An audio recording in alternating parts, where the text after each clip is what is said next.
Bonjour à toutes et à tous. Quand on pense à la campagne, on a tout de suite des images en tête, pas vrai? Le calme, les champs, la nature. Mais si je vous disais que ces espaces, qui abritent quand même près de la moitié de l'humanité, sont en pleine révolution. Aujourd'hui, on va décrypter ensemble les transformations profondes, et parfois vraiment surprenantes, des mondes ruraux. On a souvent cette vision un peu idéalisée, la fameuse image de carte postale, tout est vert, tout est tranquille, les traditions sont préservées. Mais est-ce que cette image tient encore la route?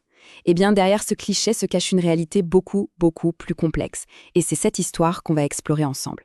Pour commencer, un chiffre, et pas n'importe lequel, 3 milliards. C'est le nombre de personnes qui vivent aujourd'hui dans des espaces ruraux à travers le monde. On ne parle donc pas du tout d'un sujet anecdotique, mais d'une réalité qui concerne directement près d'une personne sur deux sur la planète. C'est énorme. Alors voici notre plan de match pour cette analyse. On va commencer par une étude de cas bien précise, les Cévennes, pour ensuite élargir notre regard au monde entier. On analysera les fractures, on observera les nouvelles dynamiques et pour finir, on consolidera tout ça avec une petite fiche méthode spéciale pour le bac. Allez, on commence notre voyage dans un territoire emblématique, les Cévennes. Cette région de moyenne montagne en France, c'est un peu un laboratoire à ciel ouvert. Pourquoi? Parce qu'elle concentre à elle seule toutes les tensions et les recompositions que connaissent plein d'autres espaces ruraux dans le monde. C'est notre point de départ idéal pour saisir les grands enjeux. C'est parti. Le premier grand phénomène qu'on y observe, c'est ce qu'on appelle la déprise agricole. Concrètement, qu'est-ce que ça veut dire? Eh bien, imaginez ces paysages de terrasses, qu'on appelle des bancelles, qui ont été cultivés pendant des siècles. Aujourd'hui, beaucoup sont abandonnés. La forêt reprend ses droits, les murets de pierre s'effondrent. Voilà, la déprise, c'est ça. L'agriculture recule et c'est tout le paysage et l'organisation du territoire qui sont chamboulés. Et face à cette déprise, une réponse a émergé, la patrimonialisation. C'est un mot un peu complexe, mais l'idée est fascinante. Ce qui était avant une simple activité économique, l'élevage, la culture, est devenu un héritage, un patrimoine à protéger. Les paysages, les chemins de transhumance, tout ça est aujourd'hui valorisé par des acteurs comme le Parc national des Cévennes, et même reconnu par l'UNESCO. On assiste à un basculement complet. On ne protège plus une économie, on protège une mémoire, on construit une nouvelle identité pour le territoire. Bon, on quitte les Cévennes et on change complètement d'échelle. On part faire un tour du monde. Parce que s'il y a bien une chose essentielle à retenir, c'est qu'il n'existe pas un monde rural, mais bien des mondes ruraux, avec une diversité absolument incroyable.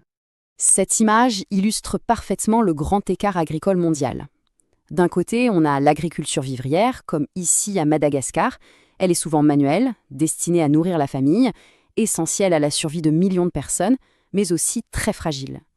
Et de l'autre, l'agriculture productiviste, aux États-Unis par exemple, ultra mécanisée, connectée aux marchés mondiaux, avec des rendements très élevés, mais aussi un impact environnemental majeur. On a vraiment deux logiques, deux mondes qui coexistent sur la même planète. Le problème, c'est que cette grande diversité cache aussi des inégalités qui se creusent. On arrive maintenant au cœur de notre analyse avec un concept absolument clé, la fragmentation. Ça veut dire quoi? Ça veut dire que les espaces ruraux sont de plus en plus traversés par des fractures, des divisions, qu'elles soient économiques, sociales ou spatiales.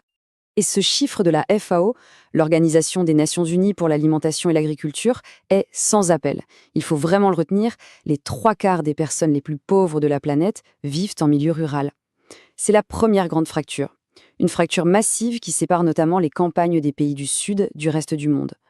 Précisons bien cette notion, elle est capitale pour le bac. La fragmentation, c'est ce processus qui crée des sortes de murs invisibles au sein même des campagnes. Pensez par exemple à une zone rurale très touristique, très riche, juste à côté d'une zone agricole en pleine crise, ou encore au conflit pour l'accès à l'eau entre de gros agriculteurs exportateurs et de petits paysans. Le territoire se fracture, il se divise. Une autre forme de fragmentation vient de la périurbanisation. C'est un processus qu'on connaît bien, qui se déroule souvent en 4 temps. D'abord, la ville s'étale, elle grignote la campagne. Ensuite, on construit des routes, des lotissements pour connecter ces nouveaux espaces. Ça crée inévitablement des conflits d'usage. Les agriculteurs voient leurs terres disparaître, les nouveaux habitants se plaignent du bruit des tracteurs, et au final, la frontière classique entre la ville et la campagne devient complètement floue. Mais attention, il ne faut surtout pas voir les espaces ruraux comme des territoires qui ne font que subir. Au contraire, ils sont pleins de ressources, ils innovent, ils s'adaptent. On passe maintenant des problèmes aux solutions et on va voir comment aujourd'hui on invente de nouveaux futurs pour la campagne. Première stratégie possible, la protection. L'exemple du Congo est très clair. Ici, c'est l'État qui intervient pour créer un parc national et sanctuariser un immense territoire. Le choix est politique et affirmé. La protection de la biodiversité devient un projet de territoire, une priorité nationale face aux pressions économiques. Notre stratégie, c'est le développement par la mise en valeur de l'environnement. Et là, le Costa Rica est devenu un véritable modèle.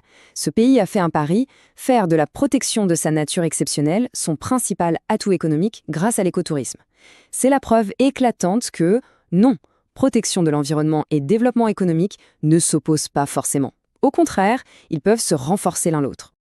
Voilà, on arrive à la fin de notre parcours. Il est temps maintenant de tout rassembler, de synthétiser les notions et les outils qui vont être indispensables pour bien analyser ce sujet, que ce soit dans une composition ou une étude de document le jour du bac. Ce tableau, c'est une vraie fiche de révision clé en main. À gauche, vous avez les 4 notions fondamentales qu'on a décortiquées. À droite, les principaux acteurs qui agissent sur ces territoires, l'État bien sûr, mais aussi des organisations internationales comme l'UNESCO, des ONG et évidemment les populations locales elles-mêmes. Un conseil, si vous maîtrisez ce tableau, les notions et les acteurs, vous avez déjà la colonne vertébrale de votre raisonnement pour l'épreuve. Et pour finir, on va se quitter sur une question, une ouverture pour continuer à réfléchir. La périurbanisation, la demande des citadins pour des produits locaux, pour des loisirs à la campagne, tout semble montrer que les liens entre ville et campagne sont de plus en plus étroits et déterminants.